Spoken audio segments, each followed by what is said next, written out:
High court के हिजाब वाले फैसले पर असदुद्दीन ओवैसी ने बयान दिया है। इस्लाम पर हमला यह फैसला, ओवैसी साहब ये कह रहे हैं, यह हाईकोर्ट के जजमेंट के खिलाफ है। असदुद्दीन ओवैसी ने यह बातें कही। उन्होंने सवाल किया कि इस्लाम में क्या जरूरी है, यह डिसाइड करने वाला कोर्ट कौन होता है? हाईकोर्ट का यह फैसला सुप्रीम कोर्ट के दिशा निर्देशों का उल्लंघन है। सुप्रीम कोर्ट ने राइट टू प्राइवेसी को मौलिक अधिकार माना है। क्या कह रहे हैं ओवैसी साहब, सुनिए। आज इलाहाबाद हाई कोर्ट का जजमेंट आया। हमारी एक बेटी स्कूल में हिजाब पहन रही थी। हिजाब पहन के कोर्ट ने कह दिया कि हिजाब आप नहीं पहन सकते। मैं इस हाई कोर्ट के जजमेंट के खिलाफ हूं, इससे एग्री नहीं करता हूं। क्यों? क्योंकि साबरीमाला केस सुप्रीम कोर्ट में चल रहा है और Supreme Court reserve for judgement है। इलाहाबाद हाई कोर्ट के फाजिल जजेस को अपना जजमेंट रोकना चाहिए था। जब Supreme Court is seized of that matter, 9 जजेस ये डिसाइड कर रहे हैं। क्या डिसाइड कर रहे हैं? कि एसेंशियल क्या है। आप होते कौन है इस्लाम के एसेंशियलिटी को डिसाइड करने वाले? राइट टू प्राइवेसी को सुप्रीम कोर्ट ने कह दिया फंडामेंटल राइट। अरे मेरी प्राइवेसी है। और फिर आप उत्तर प्रदेश में सबसे कम खवातीन में हाई स्कूल में अगर कोई है तो मुस्लिम बच्चियां हैं, उनकी तालीम को आप रोक रहे हैं। और फिर सर पे अगर कोई हिजाब हमारी बेटी पहन रही है, सर पे पहन रही है, दिमाग पे नहीं पहन रही है, जिसके सर पे कोई बाल नहीं है वो एनकाउंटर करा रहा है। वो क्या क्या बातें करते हैं। तो इसलिए फैसला गलत है, बल्कि ये तो इस्लाम पर हमला है। यह फैसला इस्लाम पर हमला है। यह फैसला। तो असदुद्दीन ओवैसी साहब कोर्ट की सीधी मुखालफत कर रहे हैं, लेकिन सवाल यह कि क्यों कर रहे हैं, पूरा विवाद क्या है, मैं आपको तफसील से समझाता हूं। विवाद क्या है, आप इसको आसानी से समझिए। दरअसल उत्तर प्रदेश के प्रयागराज की सुकैना रिजवी ने हाईकोर्ट में याचिका दाखिल की थी।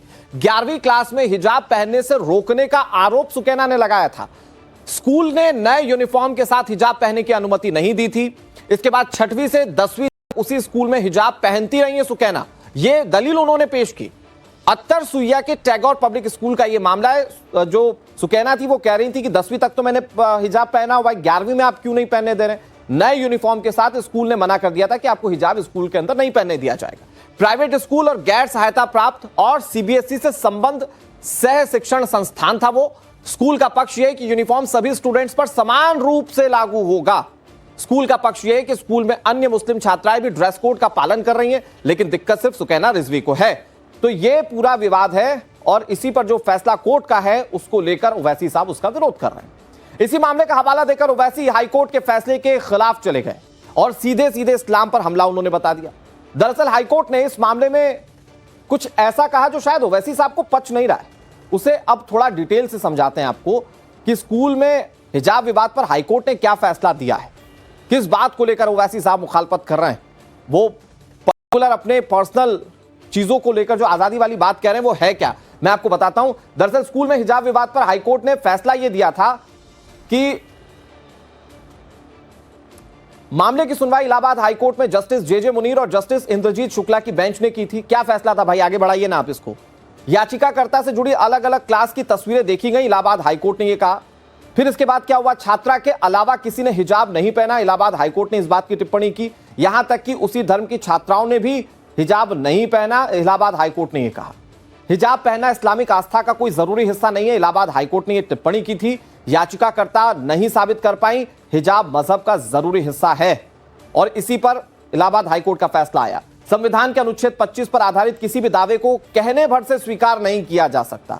निर्धारित यूनिफॉर्म का उद्देश्य छात्रों में अनुशासन और समानता लाना है। इलाहाबाद हाईकोर्ट की बहुत महत्वपूर्ण टिप्पणी थी और यह टिप्पणियां इस ओर इशारा कर रही थी कि जिस छात्रा ने हिजाब के संबंध में या हिजाब के फेवर में याचिका दाखिल की थी उसे कोर्ट ने निरस्त कर दिया और इसी पर ओवैसी साहब आग बबूला हो गए। मनीष यादव हमारे सहयोगी इस खबर पर ज्यादा जानकारी के साथ जुड़ गए। मनीष, ऐसा नहीं है कि यह हिजाब वाला मामला स्कूल के अंदर या शैक्षणिक संस्थानों के अंदर पहली बार उठा, पहले दक्षिण भारत के राज्यों में उठा, तब भी कोर्ट का इसी तरह का कुछ फैसला था।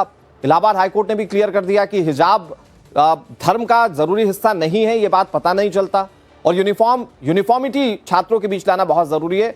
कोर्ट ने इस बात को सामने रखते हुए ये जो याचिका दाखिल की गई थी उसको निरस्त किया है, लेकिन ओवैसी साहब इस पर सवाल उठा रहे हैं, वो खुलकर इसकी मुखालफत कर रहे हैं। मनीष, देखिए, ओवैसी साहब कह रहे हैं कि संविधान के अनुच्छेद 19 और 25 हमें किसी भी तरह के वस्त्र पहनने की आजादी देता है, तो ऐसे में स्कूल तय नहीं कर सकता कि हम क्या पहने या ना पहने।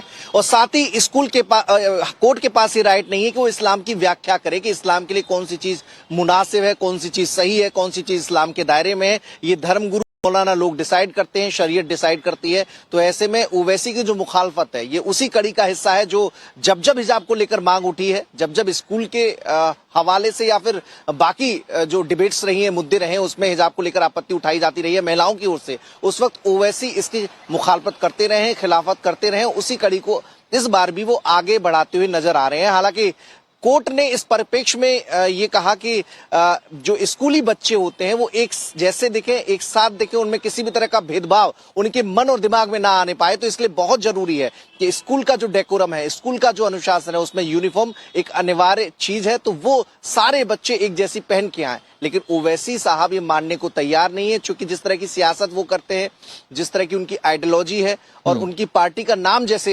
है, लेकिन उसी इसमें आधार दो पर अलग अलग शहर है ना मनीष। एक तो ये कि जब ओवैसी साहब कहेंगे कि हम संविधान के हिसाब से सब कुछ मानेंगे, और फिर जब मौका पड़ेगा तो फिर अपने शरिया को या धर्म की बात सबसे ऊपर रखेंगे, तो वो दो अलग अलग चीजें, और वो ये तब करते हैं जब वो खुद बैरिस्टर हैं।